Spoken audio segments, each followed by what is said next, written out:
Britain's royal palaces. Majestic, It's absolutely dripping in history. luxurious, The White Drawing Room at Buckingham Palace is like a scene from a Disney film. and packed to the rafters with incredible secrets. Secrets that the royal family would much prefer not to be made public.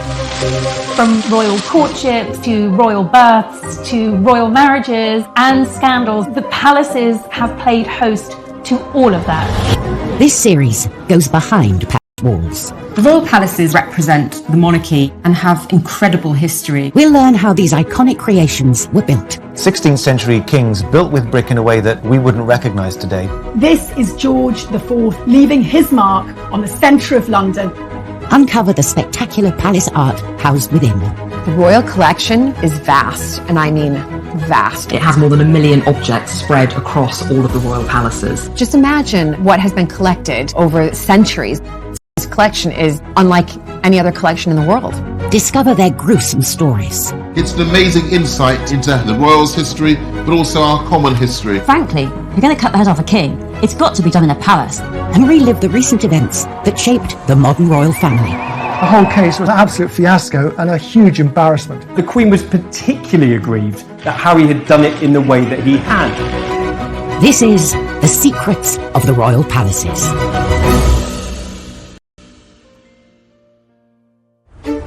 This time, royal security under the spotlight as the Queen gets locked out of her own palace. Nelson's Gate wouldn't open, and the Queen was actually kind of locked out of her own house. One of our most loved royals is revealed to the world at Balmoral. The impact of these pictures was massive. They went around the world. We explore the blueprints for the most famous royal palace in the world. Every one of those rooms is a glitzy show-off piece. And discover it has unwanted house guests. Buckingham Palace has definitely got a rat problem.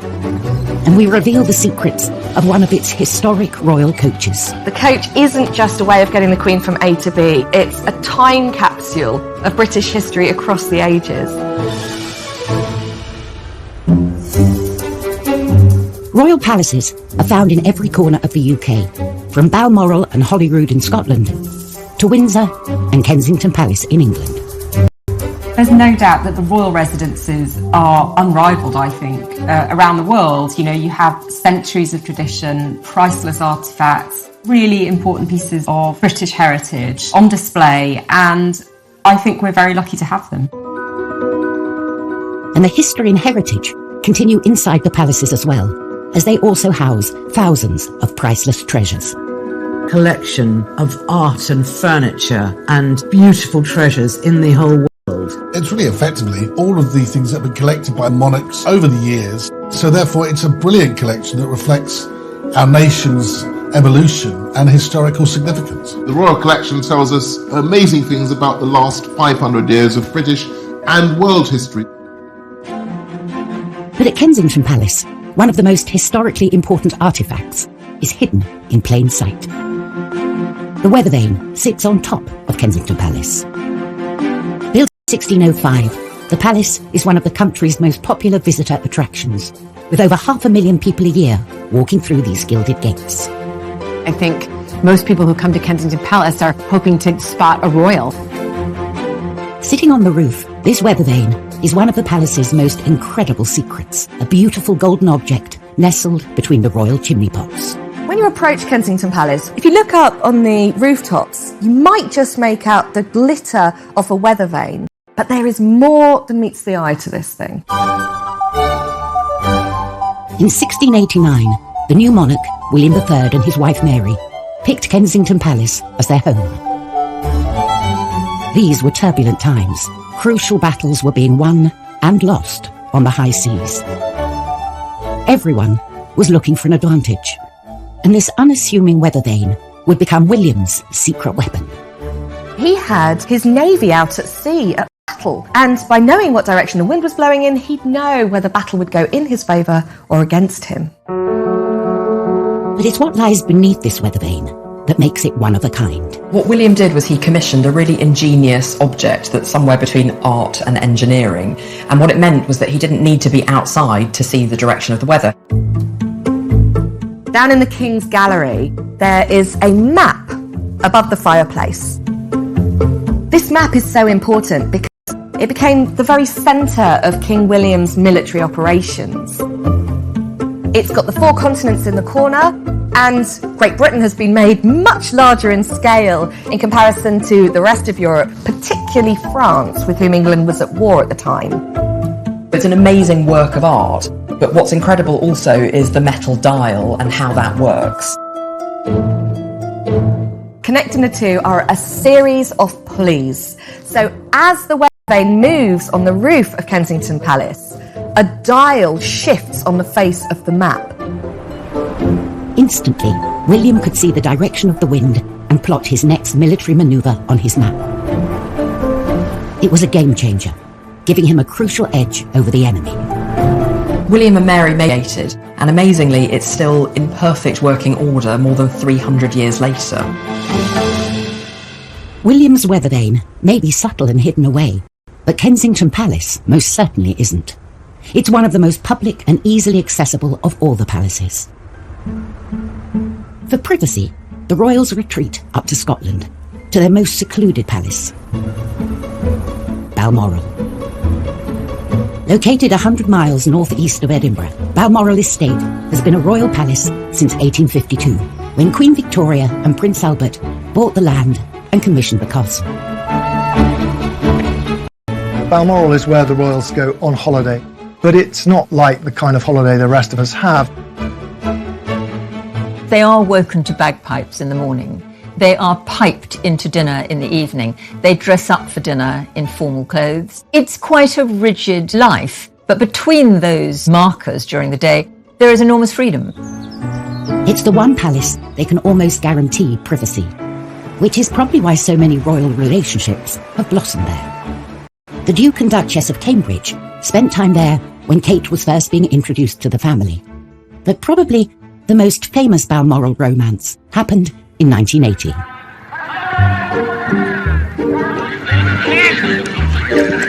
Prince Charles was getting a bit of a reputation as a man about town and was showing no signs of settling down.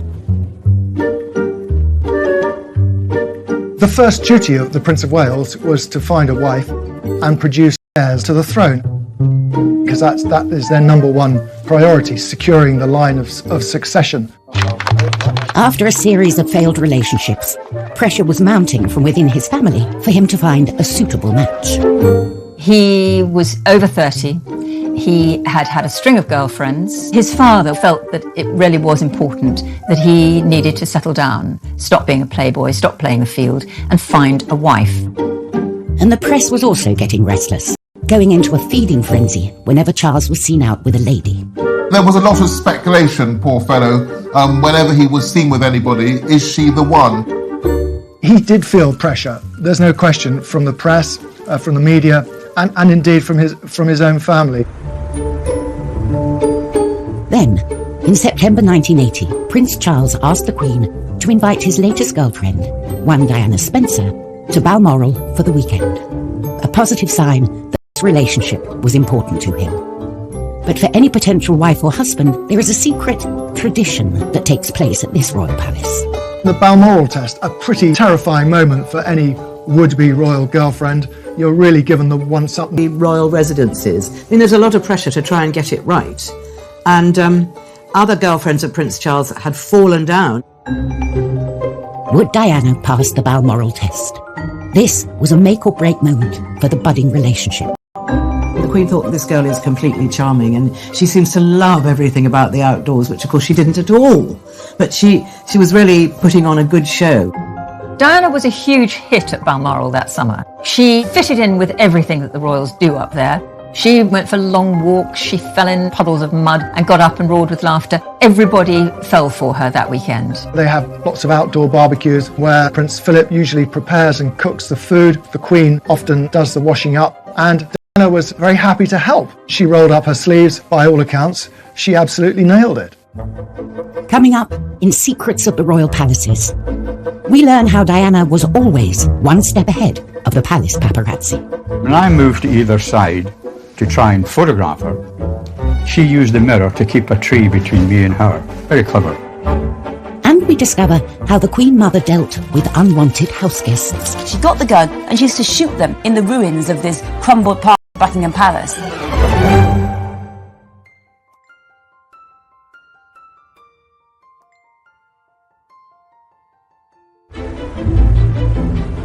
The royal palaces come in all shapes and sizes. Some are opulent and luxurious, while others are more homely and simple. Palaces like Buckingham Palace demand attention and are the backdrop for huge affairs of state, while others are just for the family, more secluded and secretive. In September 1980, one palace, Balmoral, was hiding a secret within its 50,000 acres.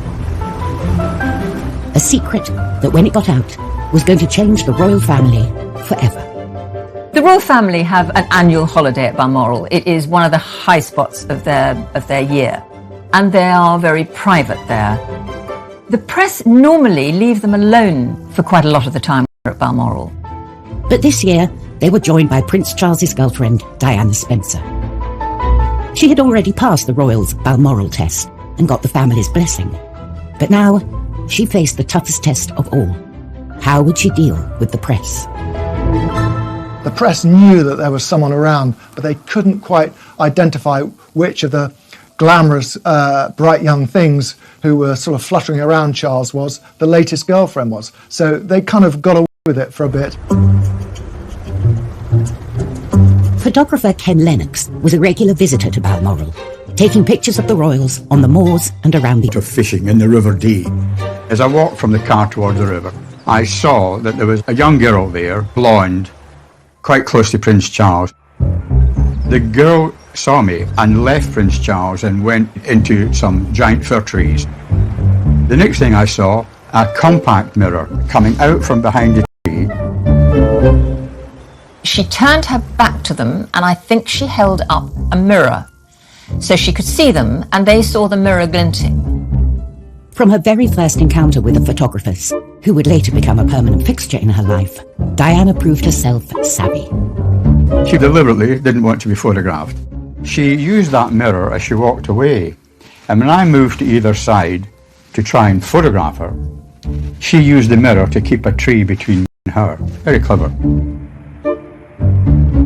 I think there's a very good argument for saying that the way she behaved that morning on the riverbank did display an early sign of her unique savviness when it came to spotting a camera and the activities of the press. It must have been dawning on Diana now what she was letting herself in for. Keen to capture this newcomer, Ken returned to the riverbank in the afternoon. A Range Rover arrived, and I saw the girl again. And this time, she turned and looked at me. She turned and looked right into the lens. I took a photograph, through some snow, and she turned her head away and went into the fishing hut. But when I got back, despite the bad light and the snow and everything, I got a recognisable photograph of this girl, Lady Diana Spencer. Ken didn't know it then, but he had just captured the first evidence of a relationship between Prince Charles and his future wife. I didn't think of romance at all at that stage. It was when one of the royal retinue said to me, "I hear you photographed young Diana Spencer." I said, "Yes, I did." And he said, "Don't dismiss it, Ken," which indicated that he thought there was more to come and that it wasn't just a weekend thing. These pictures were the definitive proof of a relationship between Charles and Diana. Ken had a scoop. Charles's new girlfriend and potential future queen. When these pictures were published, oh, is it a new girl in Prince Charles's life? Who is she? And she's very much in the sort of Balmoral milieu. This aroused lots and lots of interest and lots of speculation, which is great for the press, but more difficult, I think, if you're Diana. The impact of these pictures was massive. They went around the world because at that moment he was the most eligible bachelor in the world, and the fact that this girl, Diana, we now know, was back there so soon after the first spotting obviously was significant. On from September 1980 onwards, for the rest of her life, Diana was on the front pages and she rarely left them. Hidden away in the Highlands of Scotland, Balmoral had proved the perfect palace backdrop for this blossoming relationship.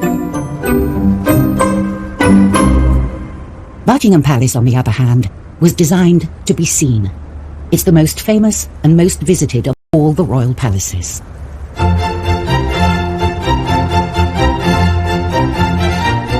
You can't miss Buckingham Palace slap bang in the centre of London. It's pomp and circumstance, it's royalty, it's queen, it's the most iconic palace in the entire world. Buckingham Palace is monarchy HQ. It is the headquarters of the firm, the British royal family.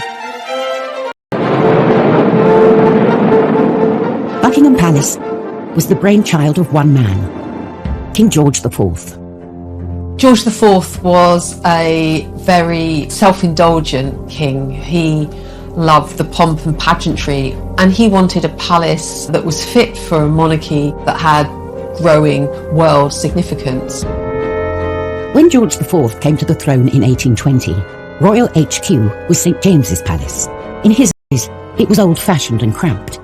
So he set his sights on a royal building 2 miles down the road, Buckingham House. George felt this was a building he could transform into a palace worthy of someone of his status. This was transformative. It was entirely new. He wanted to recast Buckingham House into a building on a European scale. And there was only one architect who could execute George's grand ambitions to build the ultimate palace: John Nash. He'd already built some of the most spectacular buildings Britain had ever seen, including the Theatre Royal Haymarket and Brighton's Royal Pavilion. George IV, the showman, always wanted to show off, and Nash was the man to do it for him. Nash had turned the middle of London into a theatrical promenade. He was ingenious.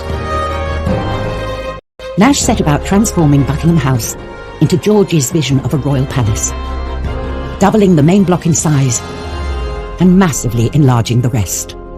This is George IV leaving his mark on the centre of London. But only part of Nash's exterior remains today, and it is only seen by a privileged few.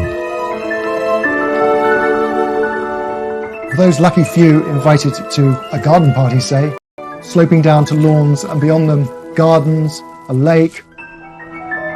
It's a neo-French classical style, and it's now, of course, hidden from public gaze.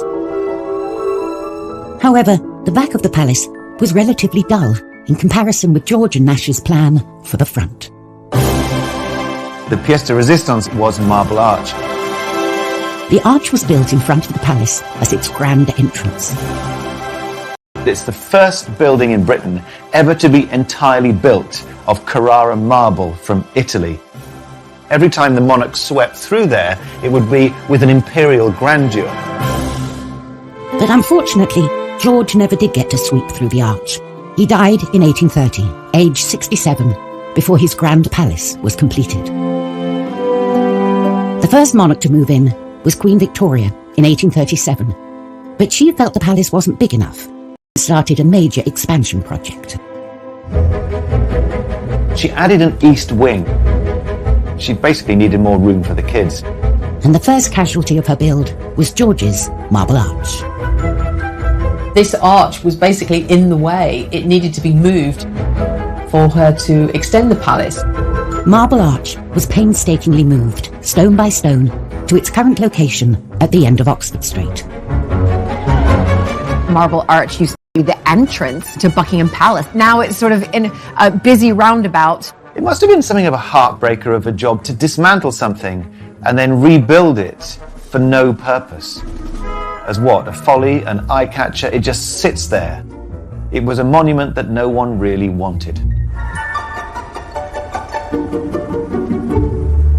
But for all Buckingham Palace's pomp and grandeur, it's been hiding a secret for centuries.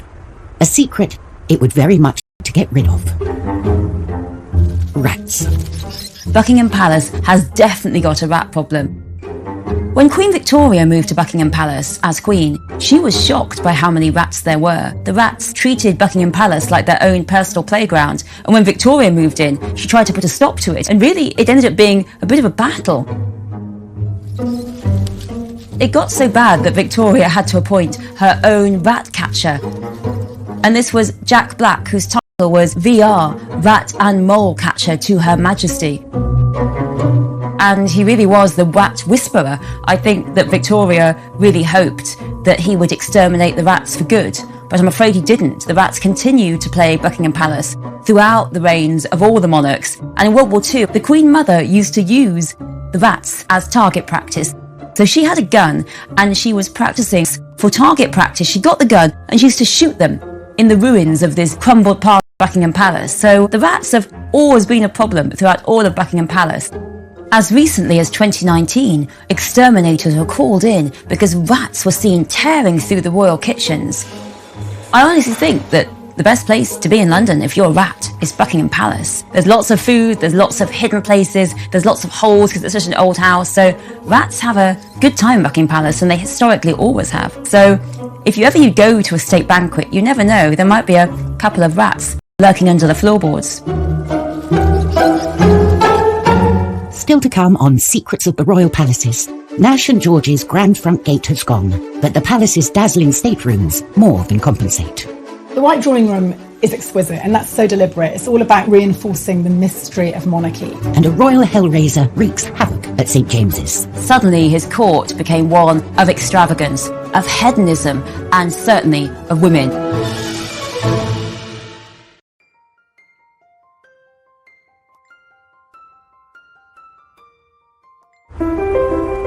The British royal palaces are as individual as the monarchs they house. For good or ill, these palaces were lived in by the people that were ruling over us going back over 1,000 years. So they're an insight into the history of the country, into the archaeology, into the domestic practices, and it's incredible insight into everybody's history. The palaces can change as often as the monarchs, falling in and out of favour, being bought, sold, demolished, or extended. But some extensions are more famous than others. When you think of Buckingham Palace, you actually think of the balcony. Ask anybody across the world, and the landmark they want to go see the most when they come and visit is the infamous balcony. For over a century, it's been the focal point for our national celebrations. It is the place where the royal family and the people connect. Walking out there and seeing the crowds of people cheering must be overwhelming. This stone platform has become the place where we welcome new monarchs and celebrate royal marriages. On this balcony, some traditions have been shaped by popular demand. Prince George of Kent and Princess Marina became the first royals to wave to the crowds in 1934. And in 1981, Prince Charles and Princess Diana bowed to the crowd's cheers and became the first newlyweds to kiss on the balcony. A tradition that continues today. The balcony we know today was born out of an ambitious plan to overhaul London's ceremonial centre in the early 20th century. Architect Astor Webb not only gave the palace a new front of Portland stone, but also widened the Mall and created Admiralty Arch. I think if George IV had seen Buckingham Palace today, he'd say, that's what I was talking about. It starts with Nelson's Column in Trafalgar Square, and then you come through Admiralty Arch, which is a version of Marble Arch. Then the Great Road of the Mall frames a processional view of Buckingham Palace. And then he guides your eye to the very centre by setting underneath the focal pediment a balcony. And the royal family themselves become the very focus of the end of this long parade of greatness. But when Webb began work, Buckingham Palace didn't have a balcony at all. The facade presented to the world was one that could have been the front of a hotel or railway station or one of London's clubs. To transform Buckingham Palace into a more suitable seat of power, Webb naturally turned to Stockport. If you were to take the main part of Lyme Park in Cheshire and just glue it on, you wouldn't be far off what you're looking at today. George V oversaw Webb's work He made sure that the palace's balcony was front and centre, so that it could be used on occasions when the king and other members of the royal family wished to show themselves to the people.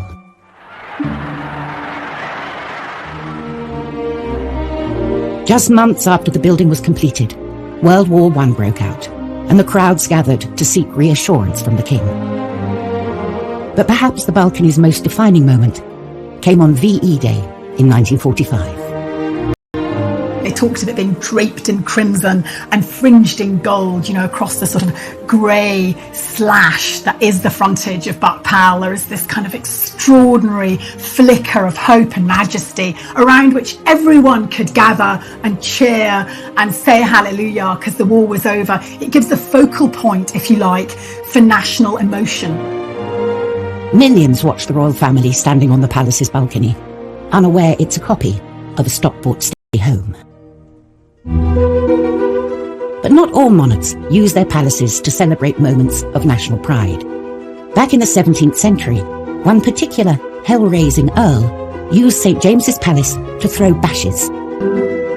Charles had a group of male friends, which was perhaps the most shocking group of male friends you could possibly imagine, and they were called the Merry Gang. His court became one of extravagance, of hedonism, and certainly women. The head of this lot was John Wilmot, 2nd Earl of Rochester, who we know now through what are the rudest poems in the canon of English literature you will ever find. I mean, there aren't many about trees and flowers, frankly. That everyone is about a penis, really, that kind of thing. But actually, Rochester did go too far. And what he did was he wrote this poem called A Satire on Charles II, and it was savage.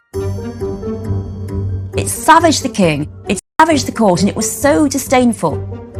And this is the worst line for me. Rochester said of the king, "Restless he rolls about from whore to whore, a merry monarch, scandalous and poor." So Rochester really was never again the king's friend. This poem marks the final break. That was the end of Rochester as being part of the king's court until his death, finally, fittingly, of syphilis in 1680.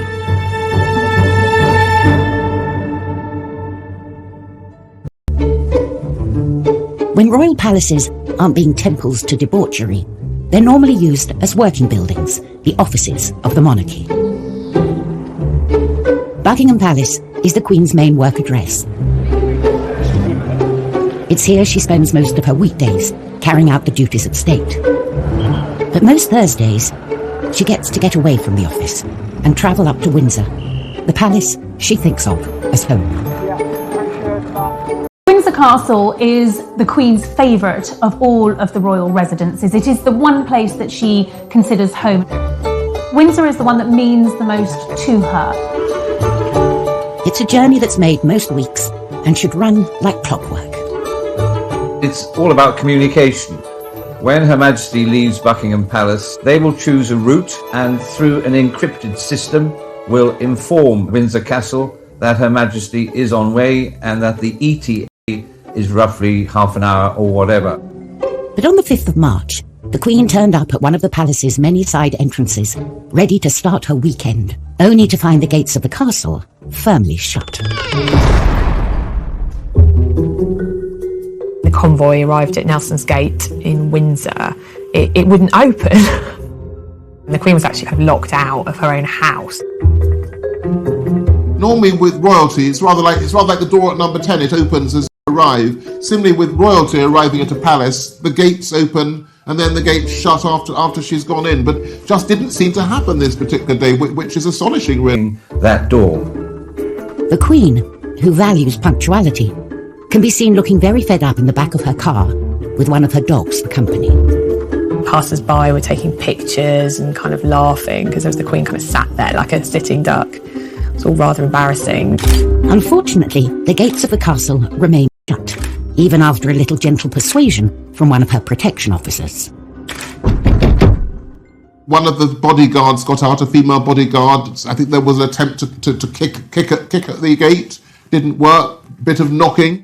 With the gates not budging, they had no choice but to try something else. When the Queen is in a motorcade, you have to keep moving. You never ever want to stop. That's why they sail through red lights and they've got police outriders, because the moment the car with the principal stops, they're a sitting target. The protocol is always to keep moving.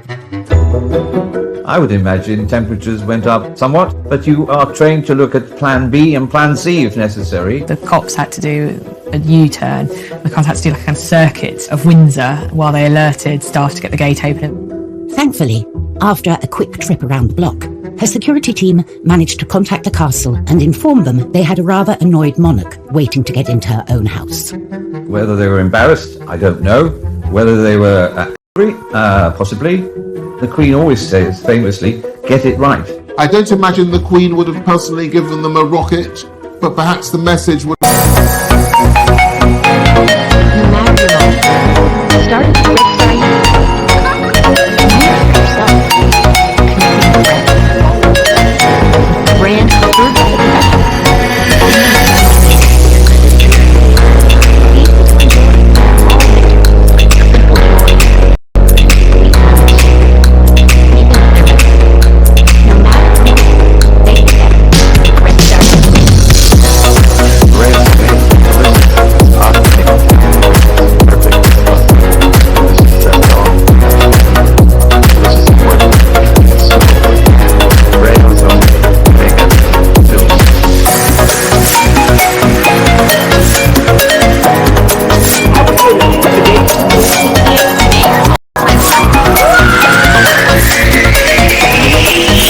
come down that one was not amused.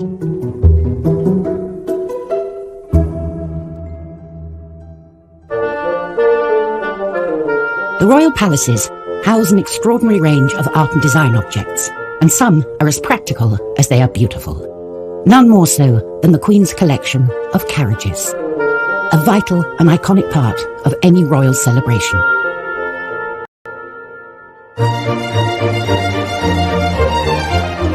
The weddings or the opening of Parliament. The royals have to use these carriages because it's tradition. It's what we all remember. It's what we see in the history books. It's what we envision.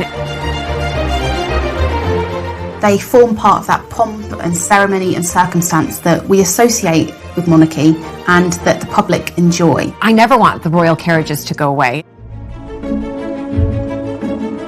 There are more than 100 coaches in the royal collection, and the most important carriages are held here, at Buckingham Palace's Royal Mews.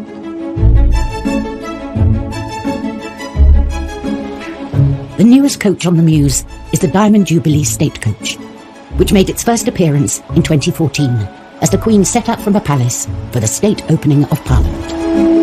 The Jubilee coach looks really like a kind of classic fairy tale coach. Black and gold. It's got all the symbols of monarchy. It's more than 5 metres long, it's 3 metres high, and it needs 6 horses to get it going.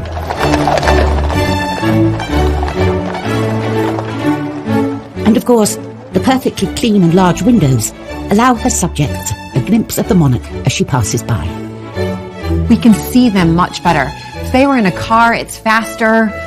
There's not as many sort of open windows. So the carriages, you can definitely get a better peek in. And due to a secret 360-degree camera hidden in the golden crown on the top of the coach, the Queen gets to peek out at her subjects as they peek in. Coming up on Secrets of the Royal Palaces, we reveal the secrets hidden inside the Queen's most luxurious carriage. You can see immediately that something special is going on. And in our final tour of Buckingham Palace, we take you into the heart of the incredible staterooms, dripping with gold, and a hidden passageway. The White Drawing Room at Buckingham Palace is like a scene from a Disney film in many ways.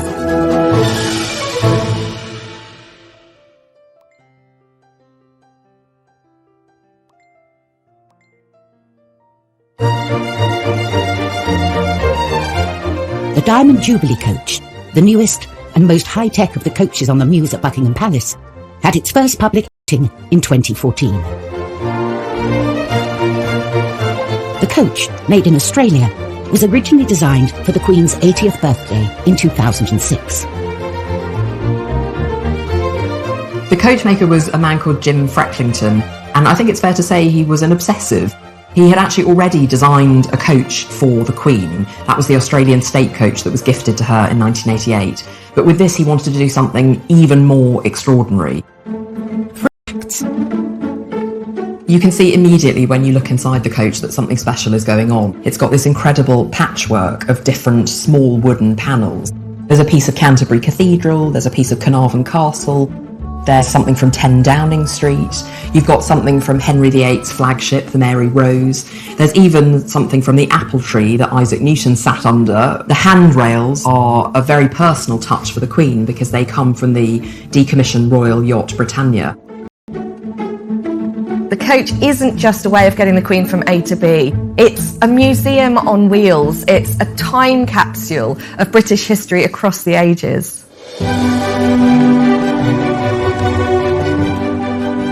All in all, it took nearly a decade and the combined efforts of 50 craftsmen to complete the coach and ship it to the UK, missing the Queen's 80th birthday by 8 years. But the final result is truly extraordinary. Ultimately, it wasn't just made to be this wonderful plaything, it's actually a serious working piece of equipment, so it's very much a working work of art. And with its elegant combination of glamour, history and modern convenience, it's a coach well worthy of its place in Buckingham Palace's Royal Muse.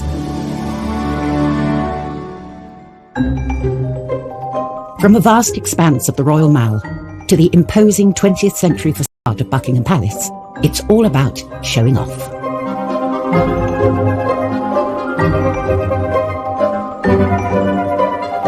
When you walk in, it's a little bit like the TARDIS. You get past the kind of dull grey exterior and in you go, and all is opulence. And this wonderful sense of being transported into another world.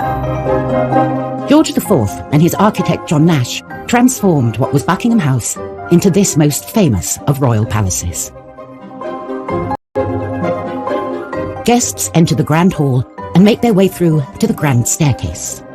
The Grand Staircase is a double-legged staircase that sweeps up to the first floor apartments. At the top of the staircase is an engraved glass ceiling. If you look up to this glass ceiling, it's almost like God is shining down on you. And of course, lest we forget, and I'm sure George IV never forgot, royalty, especially then, was regarded as God's appointed messenger on earth, the divine right of kings. After the staircase, visitors arrive at a series of state rooms. The sequence of rooms by design in a royal palace are intended to get grander and grander as you get closer and closer to the heart of the monarchy indeed. The state rooms contain many great treasures from the royal collection, including the greatest painting and sculptures through the ages, and some of the best English and French furniture in the world. Every one of those rooms is a glitzy show-off piece. The grandest of all the state rooms is the White Drawing Room.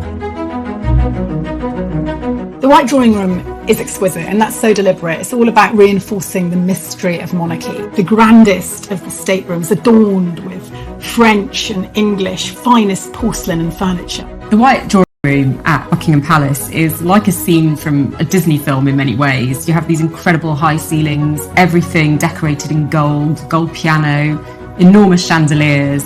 You know, it's what you'd imagine the Queen's Palace to look like. This room holds a palace secret. If you look very carefully, there are two mirrors, and one of them is just a chink ajar.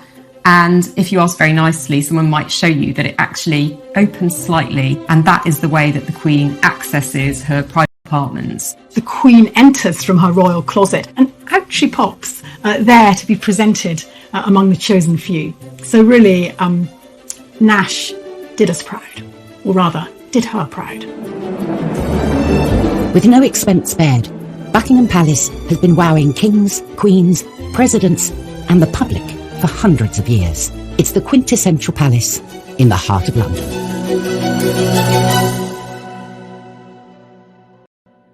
Next time, an ex-royal butler accused of stealing from the palace reveals the impact of these shocking charges. The bottom of my wall fell out. I was heading straight to prison. We uncover the secrets of Balmoral, a favourite getaway for generations of royals. This was their patch, where they could do things how they liked. And tensions rise at the palace as President Trump breaks the rules. Trump knew he needed to be on the very best behaviour.